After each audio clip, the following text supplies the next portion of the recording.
Utah always has been a great place to live, to work, and to do business. But the people of Utah, the leaders in the business community, want elected officials to tell them facts about where Utah's economy stands today. They want honesty and transparency. It's time we face the brutal facts. It's time for leadership, not salesmanship. It's time that the facts had their day. Let's pull back the curtain on our economy. The governor praises the fact that Utah created 30,000 jobs in the past fiscal year. What he fails to mention, however, is that we have lost 93,000 jobs since 2008. And the most of these jobs are not, let me repeat, coming back. The fact is, 7.4% of our state jobs are gone for good. When you peel back the statistics about Utah's jobs this year, the facts show our wages have fallen the 7th fastest in the nation. In fact, they slid almost 2.5%.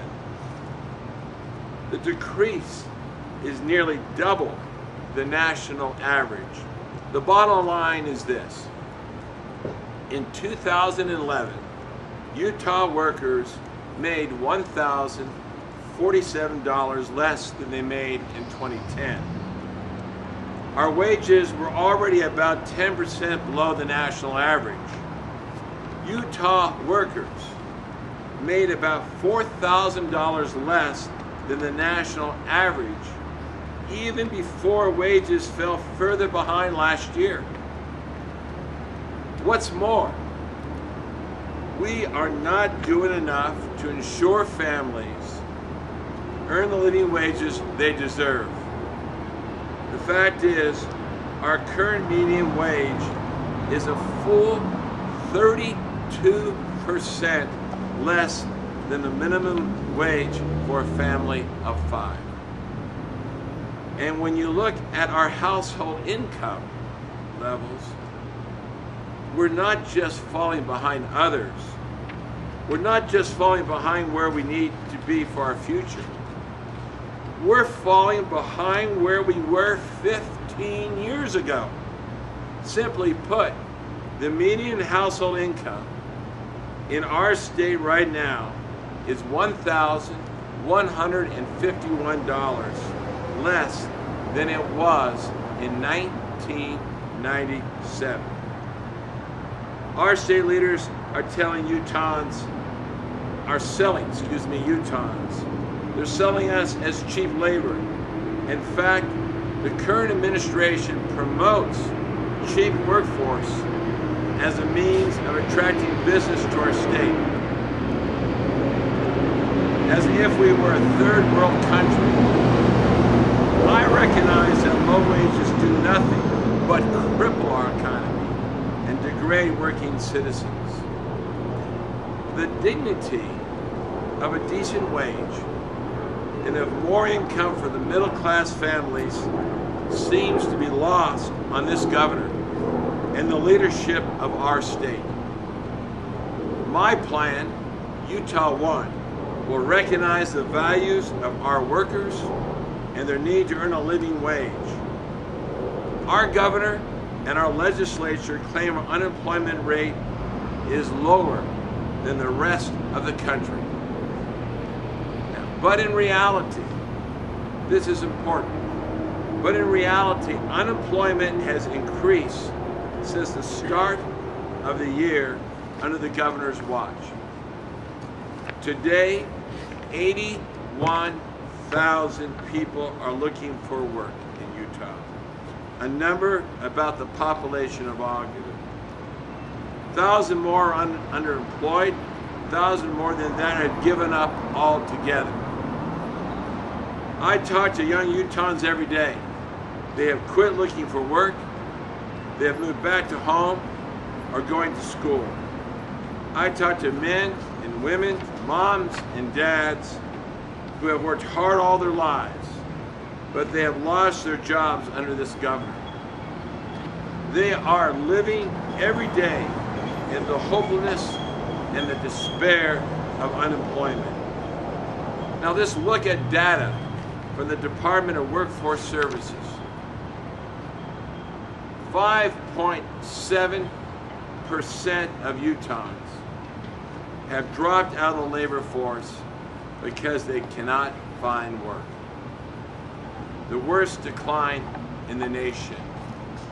The worst decline in the nation. Our workforce participation rate is the poorest in the nation.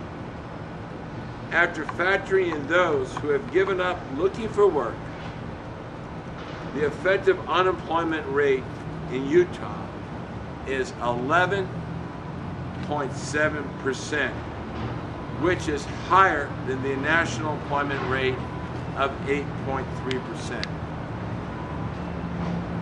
Utah, let me say again, its actual unemployment rate is 11.7%. And more than half of our rural communities face unemployment higher than this, with some facing unemployment higher than 17%.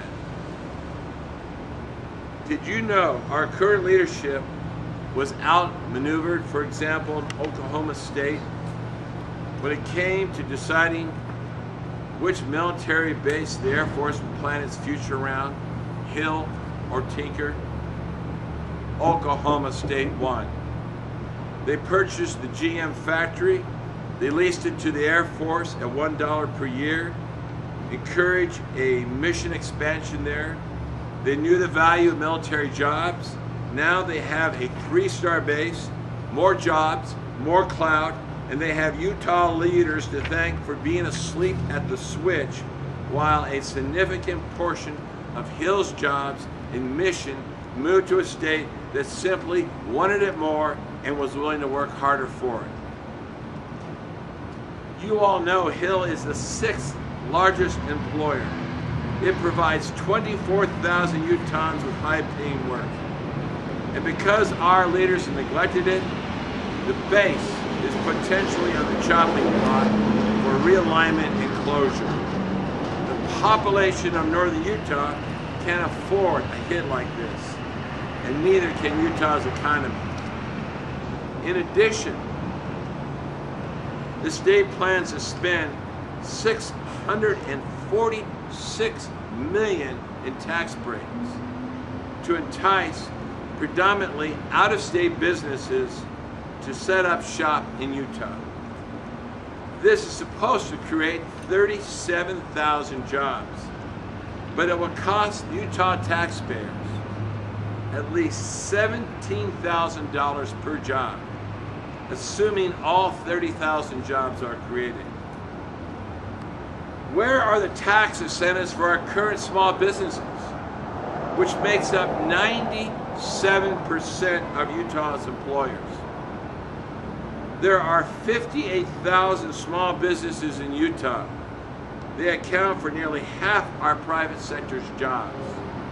In fact, in 1 year, from 2006 to 2007, Utah's small business generated more than 57,000 jobs, nearly double the number promised by the governor's tax incentive policy that favors out-of-state business.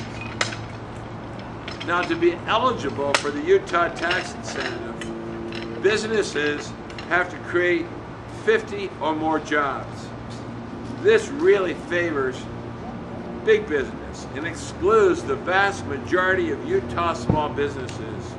In fact, it excludes the 75% of Utah businesses that have 0 to 9 employees. Just imagine what Utah small businesses could do with this money were used for them. Imagine the jobs they could create.